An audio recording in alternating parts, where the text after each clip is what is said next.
warahmatullahi wabarakatuh. Selamat pagi anak-anak semua. Semoga kita semua dalam keadaan sehat dan tetap semangat dalam belajar. Nah, materi kita kali ini kita sudah memasuki bab yang ketujuh, yaitu berkorespondensi dengan surat pribadi dan surat dinas. Nah, sebelum kita memulai pelajaran kita pada pagi hari ini, ada baiknya kita berdoa menurut agama dan kepercayaan kita masing-masing. Oke, doa dimulai.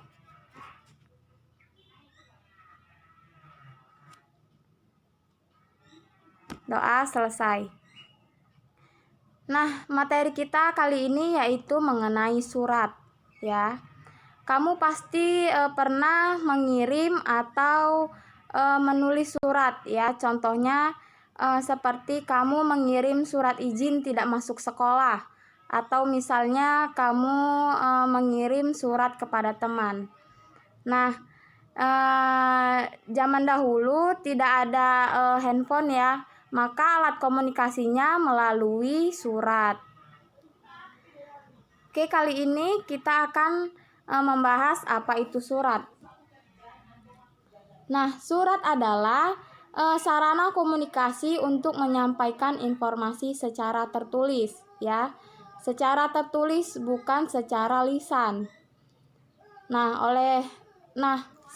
Surat ini disampaikan oleh suatu pihak ke pihak yang lain. Nah, fungsi surat yaitu sebagai sarana pemberitahuan atau sarana permintaan, atau sebagai alat bukti tertulis, sebagai alat pengingat, sebagai bukti historis, dan sebagai pedoman kerja. Nah, kali ini kita akan membahas apa itu surat pribadi, ya.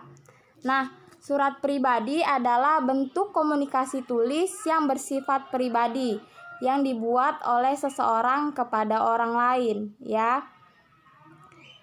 Nah, surat pribadi ini bukan sebagai wakil atau urusan yang berkaitan dengan kedinasan atau resmi, ya.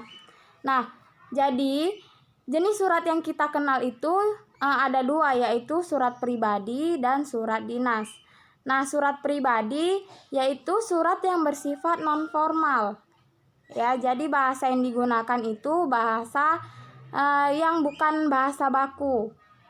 Nah, sedangkan surat dinas yaitu surat yang bersifat formal atau resmi. Nanti kita akan bahas tentang surat dinas. Nah, kita kali ini akan membahas tentang surat pribadi terlebih dahulu. Nah, surat pribadi ini memiliki beberapa bagian, yaitu ada tanggal suratnya, salam pembukanya, ada isinya. Ya, yang paling penting surat itu ada isinya. Kemudian ada penutup dan nama pengirim surat beserta tanda tangan pengirimnya. Selanjutnya, nah di sini ada macam-macam surat pribadi. Nah, macam-macam surat pribadi itu ada dua. Yang pertama ada surat pribadi yang isinya bersifat kekeluargaan. Nah, ini contohnya seperti surat perkenalan, surat antar kerabat, surat kepada teman, dan surat kepada orang tua. Kemudian ada surat pribadi yang isinya bersifat setengah resmi atau ada hubungannya dengan kedinasan. Nah, ini contohnya seperti surat lamaran pekerjaan, ya, surat izin tidak masuk kerja, ataupun surat izin cuti. Kemudian di sini ada ciri-ciri surat pribadi. Nah, ciri-ciri surat pribadi itu apa? Yang pertama ada surat pribadi merupakan bentuk komunikasi interaktif antara pengirim dan penerima. Nah, isi surat pribadi ini berkaitan dengan masalah pribadi. Misalnya menanyakan kabar, menanyakan keperluan pribadi, ya, dan tujuan komunikasi pribadi yang lainnya.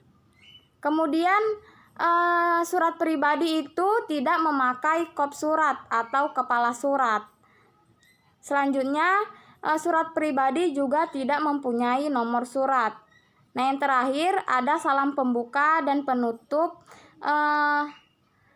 Dalam surat pribadi ini sangat beragam dan lebih bersifat santai. Oke. Nah, selanjutnya di sini coba kamu baca ada surat pribadi yang ada di halaman 246 yang ada di buku paket kamu. Nah, isi surat pribadi ini suratnya ditujukan kepada Bunda. Nah, pengirimnya ini adalah si Edo. Nah, Edo ini mengatakan bahwa dia sangat rindu ya kepada bundanya karena dia jauh dari bundanya.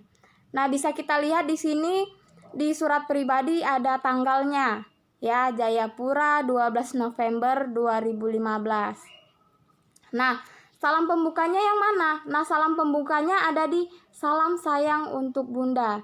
Nah, selain salam sayang bisa juga diletakkan salam kangen misalnya, salam semangat. Nah, itu merupakan contoh pembuka dari surat pribadi. Nah, kemudian ada isinya. Nah, isinya di sini mengatakan bahwa Edo itu sangat merindukan bundanya. Nah, kemudian ada penutupnya. Penutupnya yang bagian mana? Nah, kalimat penutupnya ini dikatakan di sini yaitu terima kasih sudah mengizinkan Edo mengikuti pelatihan. Edo akan segera pulang. Dan juga di sini bisa kita lihat ada nama pengirimnya yaitu si Edo. Oke, sampai di sini dulu materi yang bisa saya sampaikan. Untuk kamu yang kurang paham dengan materi surat pribadi ini, bisa kamu tanyakan nanti di kolom komentar ya. Nah, sekian dari saya. Assalamualaikum warahmatullahi wabarakatuh. Selamat pagi semuanya.